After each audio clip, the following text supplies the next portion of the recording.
सत साहिब साहिब गुरु तेरा ही आसरा।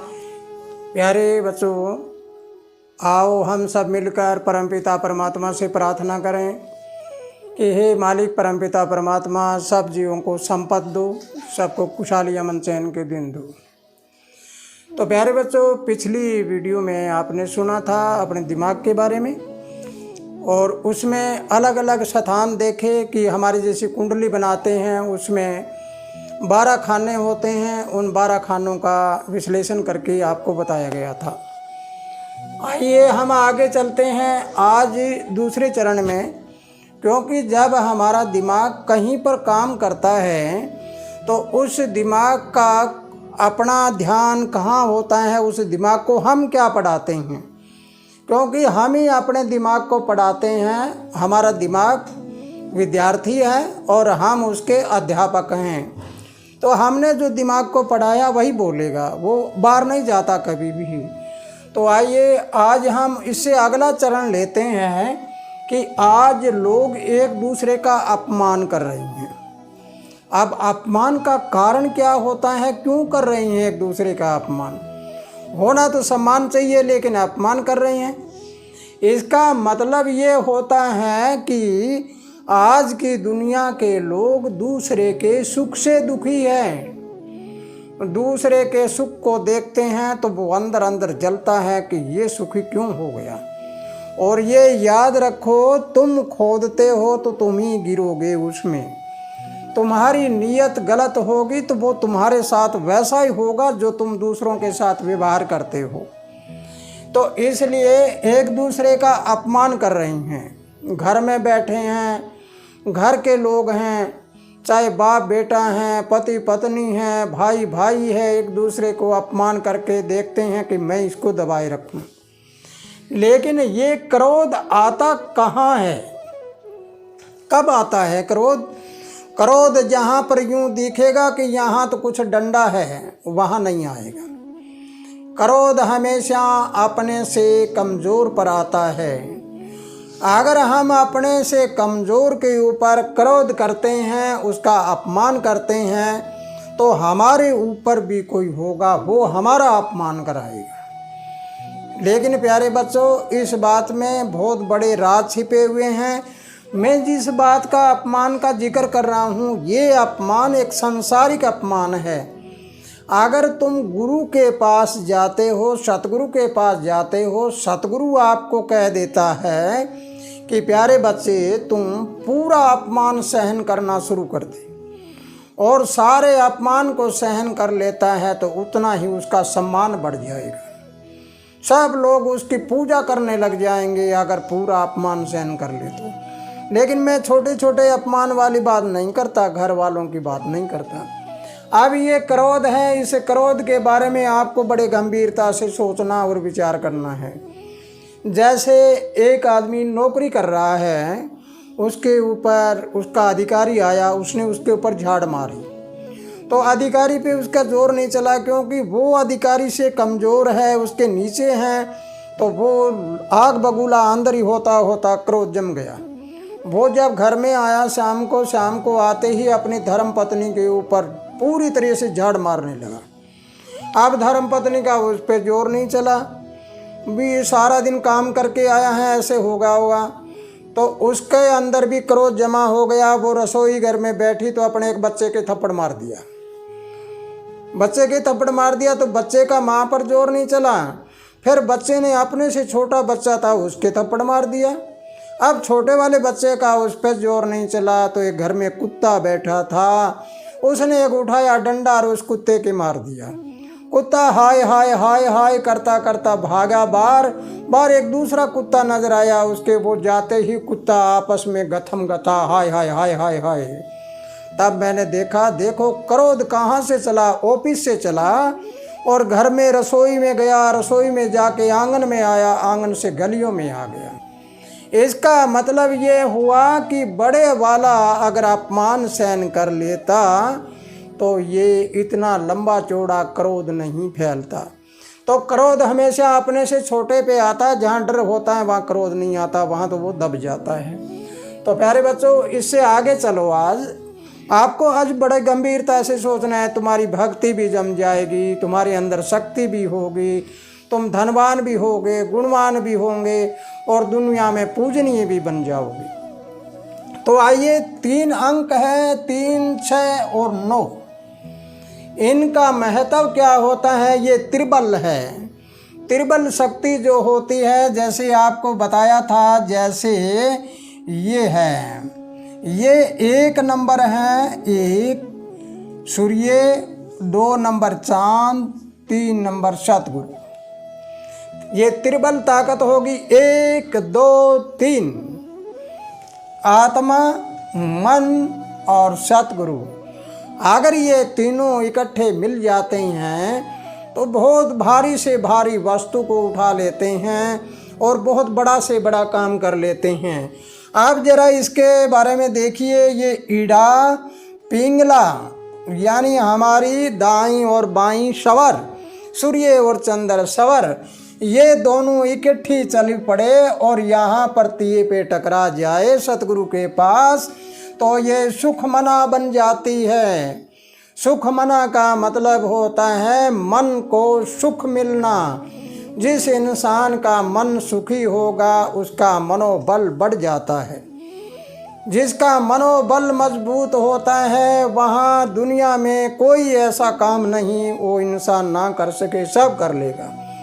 तो आइए, ये तो हो गया हमारा त्रिबल ताकत, यानी 3 चीज़ का बल है हमारे अंदर।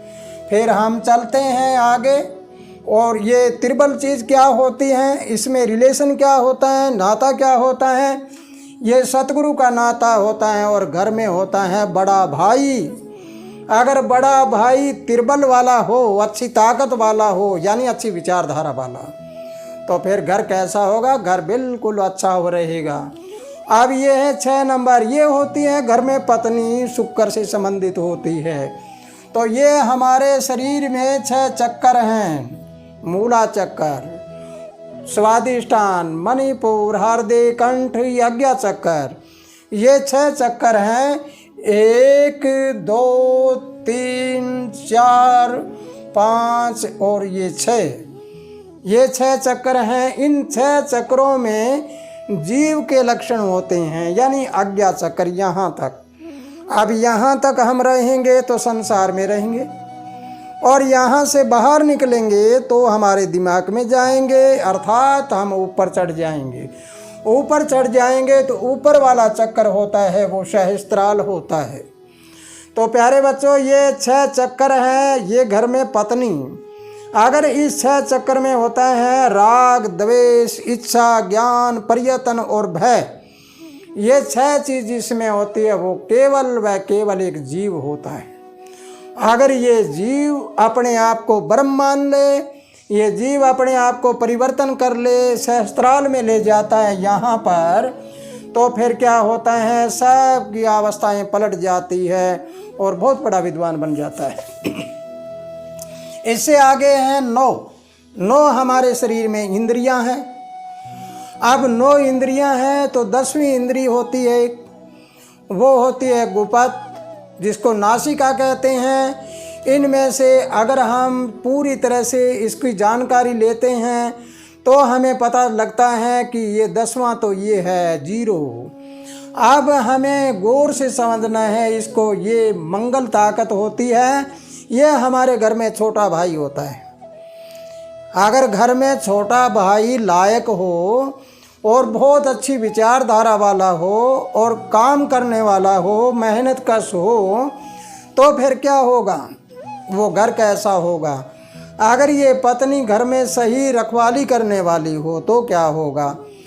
तो बड़ा भाई जमा पत्नी और छोटा भाई अगर ये सारे मिल जाते हैं तो हमारे शरीर की ताकत, हमारे घर की ताकत, हमारे दिमाग की ताकत और बढ़ जाती है। तो प्यारे बच्चों, अगर ये आपने बात समझ लिया है पूरा, तो ये हमारे नौका है। जैसे 9 ये राजा का रूप होता है, मंगल होता है, और ये शुक्र होता है, ये गुरु होता है, बृहस्पति होता है। अब 3, 6 और 9 को जोड़ते हैं तो ये 18 होते हैं। ये 18 पुराण है। पुराण का मतलब होता है प्रमाण। यहाँ देखो एक का प्रमाण है, ये चंद्रमा का प्रमाण है, ये सूर्य का प्रमाण है, ये गुरु का प्रमाण है। इस प्रकार ये 18 प्रमाण होते हैं। पुराण का मतलब प्रमाण होते हैं। और 1 और 8 को जोड़ते हैं तो भी आगे 9 आएगा।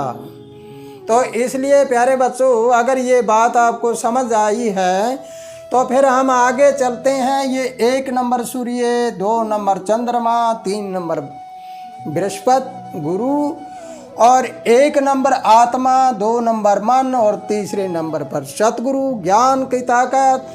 तो चौथा नंबर है ये, वैसे इसको राहु कहा जाता है। ये परिवर्तन है, बदली होती है इसमें। चौथे नंबर पर परिवर्तन होती है, या तो इंसान ऊपर की ओर चला जाता है और या इंसान नीचे की ओर चला आता है। जब ऊपर की ओर जाता है तो कहाँ जाएगा? मन से दूर बुद्धि और बुद्धि से दूर आत्मा का प्रकाश। जब आत्मा के प्रकाश के पास जाएगा तो फिर वो वर्ल्ड पावर को देखेगा, संसार वाली पावर को नहीं देखता। इसी प्रकार 4 नंबर के बाद में अगर ये परिवर्तन नीचे आ जाए, यानी राहु जिसके ऊपर राजी हो जाए तो वो धनवान बना देता है, अगर उस पर करोड़ हो जाए तो उसको उजाड़ देता है। आप चलिए नीचे 5 नंबर हमारी होती है बुद्धि, और 6 नंबर हमारे अंदर शुक्र ताकत होती है। 5 और 6 दोनों ये चल के 6 नंबर कहाँ होता है? ये हमारे यहाँ होता है ऊपर। तो ये 5 और 6 दोनों यानी बुद्धि, और ये शुक्र यानी योग और हमारी बुद्धि का प्रकाश, ये दोनों मिल जाते हैं तो फिर सत्ता बन जाता है। 7 नंबर आकर फिर परिवर्तन हो जाता है। परिवर्तन का नाम 7 है, इसका नाम है केतु। केतु ग्रह होता है इसमें। जब हम इससे चले जाते हैं तो अगर ये ऊपर की ओर चला जाए तो फिर ये राहु के इशारे पे काम करता है। राहु उंगली ऐसे करेगा तो ऐसे चलेगा। फिर हम चले आगे 8 और 9 नंबर पर। 8 नंबर हमारे शरीर में चुस्ती और सुस्ती दोनों होती है, आलस्य भी होता है और चुस्त भी होते हैं। और 9 नंबर होता है हमारे शरीर में खून होता है, मंगल होता है, और ये हड्डियों के ऊपर जोड़ों पर होता है 8 नंबर। तो ये नीचे की ओर इसके 7 के परिवर्तन के बाद 8 में आ गया। 8 और 9 में, 8 और 9 दोनों आने के बाद 9 के बाद फिर परिवर्तन हो जाता है। इस परिवर्तन में फिर 0 आ जाती है। अगर यहाँ इस परिवर्तन में चले जाते हैं तो फिर 1 के ऊपर 0 लगना शुरू हो जाती है। फिर 10 बन गया, और 2 के ऊपर 0 लग गई 20, 3 पर 30, 4 पर 40, 5 पर 50, 6 पर 60, 7 पर 70, 80, 90, और आगे चलकर 2 0 बन जाती है तो पूरे 100 और खुल जाते हैं भोग। किसी प्रकार का कोई भय नहीं रहता। फिर हम आगे चलते हैं। तो प्यारे बच्चों, अभी आपने इंद्रियों का ज्ञान और आपने ये देखा है कि हमारे शरीर में क्या होता है और गिनती कैसे होती है। अगर ये बात आपको समझ आई है तो पिछली वीडियो के साथ मिलाकर इसको देखिए और आगे चलिए। आगे चलने के बाद आपको पता लगेगा कि आगे ब्रह्मांड में बहुत कुछ है, बहुत कुछ है। अभी तो तुमने कुछ भी नहीं किया है। अभी तो आप सोचोगे 0% भी नहीं किया है। इसलिए आगे बढ़ते रहो, चलते रहो, ज्ञानीवान और धनवान और गुणवान बनते रहो। और हर समय एक ही बात को याद रखो कि हम आगे से आगे बढ़ते जाएं, हमारा कदम पीछे ना हो। इसी के साथ प्यारे बच्चों, खुशहाल रहो, आनंद करते रहो। एक छोटी सी बात और सुनना है। अगर ये वीडियो समझ आई है तो ज़्यादा से ज़्यादा इसको शेयर करिए, और अभी तक सब्सक्राइब नहीं किया है तो सब्सक्राइब भी करिए इसको। सत्साहे।